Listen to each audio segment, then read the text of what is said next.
দর্শক আপনারা দেখতে পাচ্ছেন এখানে কিন্তু সেই কোটা আন্দোলনের বিষয় নিয়ে কিন্তু তারা এখানে রয়েছেন।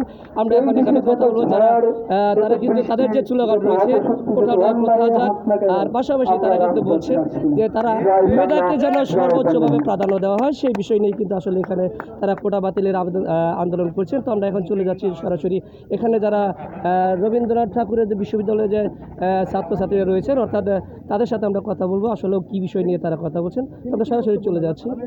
এই মুহূর্তে আমরা চলে যাচ্ছি যে এখানে যে সাধারণ শিক্ষার্থী রয়েছে মোহাম্মদ আশরাফুল আলম, তার সাথে আসলে তার কাছে আমরা জানতে চাইবো যে তাদের যে দাবি দেওয়া রয়েছে এই বিষয়ে আসলে আমরা জানতে চাইবো। জি, আপনাদের দাবি দেওয়াগুলো এই বিষয় নিয়ে একটু বলেন আমাদের। আজকের এই বৈষম্যমূলক কোটার বিরুদ্ধে সারা বাংলার ছাত্র সমাজ যেভাবে পড়ার টেবিল থেকে আজকে রাজপথে নেমে এসেছে, তাদের সাথে একগ্রতা প্রকাশ করে আমরা রবীন্দ্র বিশ্ববিদ্যালয়ের শিক্ষার্থীরা রাজপথে আন্দোলনে নেমেছি। আজকে এখানে উপস্থিত সাংবাদিক ভাইরা, পুলিশ ভাইরা এবং অন্যান্য অভিভাবক যারা রয়েছেন তাদের কেন কোটা সংস্কার প্রয়োজন। আমি শুরুতেই শ্রদ্ধা করে স্মরণ করতে চাই যুদ্ধের 30 লক্ষ শহীদদের, 2 লক্ষ সম্ভ্রম হারা মা বোনদের এবং রণাঙ্গনের সূর্য সন্তানদের, যাদের আত্মত্যাগের বিনিময়ে আমরা পেয়েছি স্বাধীন বাংলাদেশ। যারা বঙ্গবন্ধুর এক ডাকে কোনো কিছু না চিন্তা করে শুধুমাত্র দেশকে ভালোবেসে যারা যুদ্ধে ঝাঁপিয়ে পড়েছিল, তাদের ভিতরে যারা শহীদ হয়েছে আল্লাহ তাদের জান্নাত দান করুক, এবং তাদের ভিতরে যে প্রকৃত মুক্তিযোদ্ধারা এখন পর্যন্ত বেঁচে আছে আল্লাহ তাদের নেক হায়াত দান করুক। আমি খুবই দুঃখিত, আমি মুক্তিযোদ্ধা শব্দটা ব্যবহার করতে পারি নাই, আমি বলেছি প্রকৃত মুক্তিযোদ্ধা। কেন প্রকৃত মুক্তিযোদ্ধা বললাম এটা আপনারা আমাকে কোয়েশ্চেন করতে পারেন। আপনারা যদি দেখে থাকবেন যে কিছু কুলাঙ্গারের জন্য যারা সার্টিফিকেট ব্যবসা করে, যারা যুদ্ধ করেনি তাদেরকে এই সার্টিফিকেট দিয়েছে। এক গৌরবময় যে যুদ্ধ হয়েছে সেইখানে যারা সাহসী যোদ্ধা যুদ্ধ করে এই সম্মান বয়ে এনেছে, তারা কিভাবে শুধুমাত্র একটা সার্টিফিকেটের বিনিময়ে মুক্তিযোদ্ধা হয়ে যেতে পারে? এই ভুয়া মুক্তিযোদ্ধাদের বিরুদ্ধে সরকারের অবস্থান নিতে হবে। তারা যে পরিমাণ সুযোগ সুবিধা নিচ্ছে তাদের সেই সুযোগ সুবিধা বাতিল করতে হবে, তাদেরকে শাস্তির আওতায় আনতে হবে, তাহলে আমাদের প্রকৃত মুক্তিযোদ্ধারা মুক্তি পাবে, তারা শান্তি পাবে। ভুয়া মুক্তিযোদ্ধারা যে আমাদের প্রকৃত মুক্তিযোদ্ধাদের জন্য কতটা লজ্জাজনক এটা কি আপনারা একবার ভেবে দেখেন না? আপনাদের মুক্তিযুদ্ধের চেতনা তখন কোথায় থাকে? এই সার্টিফিকেট ব্যবসা করার সময় আপনাদের মুক্তিযোদ্ধার চেতনা কই ছিল? সেটা কি এখন আপনাদের মুক্তিযোদ্ধার চেতনা শুধু মুখে মুখে?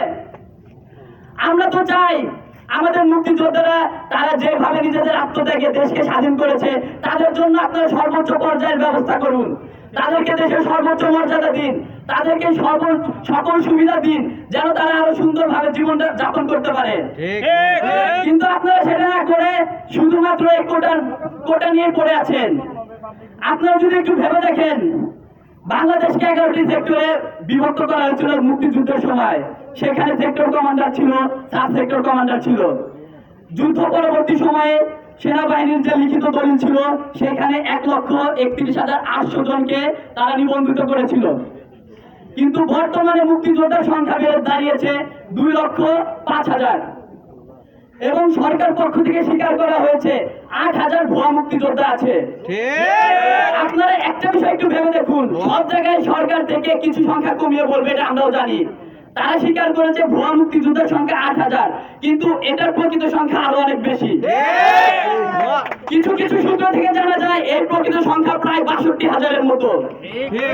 তাহলে আপনারাই বলুন, যারা এই ভুয়া মুক্তিযোদ্ধা তারা কিভাবে এই কোটার সুবিধা নিতে চায়? এই জন্য কোটা সংস্কারের প্রয়োজন আছে। ছাত্র সমাজ জেগেছে, লেগেছে মেধা না কোটা,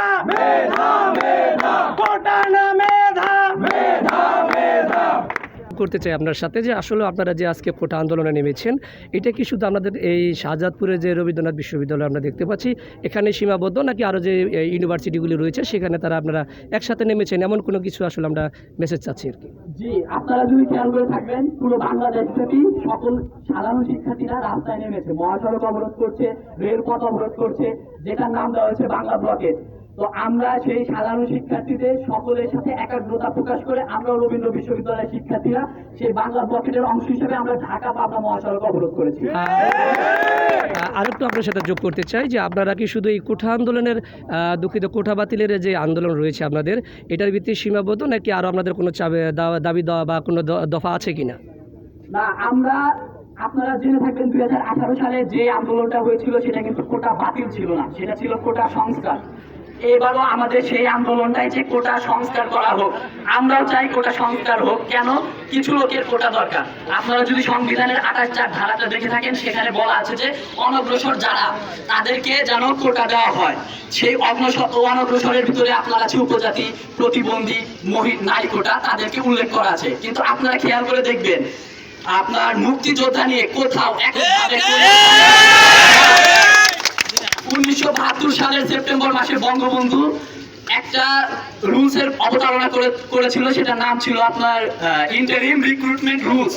সেটা শুধু করা হয়েছিল এই কারণে যে যুদ্ধ পরবর্তী সময়ে, যুদ্ধের সময় যারা যুদ্ধ করেছে 1973 সালের একটা নিয়োগ হবে, সেই নিয়োগে যেন কোনো জটিলতা সৃষ্টি না হয়, সেই জটিলতাটা এড়ানোর জন্য সেই সময় বঙ্গবন্ধু 1972 সালে এই রুলসটা করে। সেটা ছিল ইন্টারিম, সাময়িক। এটা কিন্তু বলা হয় না যে স্থায়ীভাবে। সেইখান থেকে সেই কোটার সূচনাটা হয়েছে। কিন্তু সংবিধানের আজকে এখন পর্যন্ত কোথাও এককভাবে কোটাকে নিয়ে কোনো ধারা বলা নাই। জি, ধন্যবাদ আপনাকে। তো দর্শক, আপনারা যতটুকু জানতে পেরেছিলেন, আমি কিন্তু এখানে সরাসরি যুক্ত রয়েছিলাম যে সিরাজগঞ্জ রবীন্দ্রনাথ রয়েছে সেই সিরাজগঞ্জ সেখানে। তো তাদের যে বিষয়টা তারা কিন্তু আসলে বলছেন যে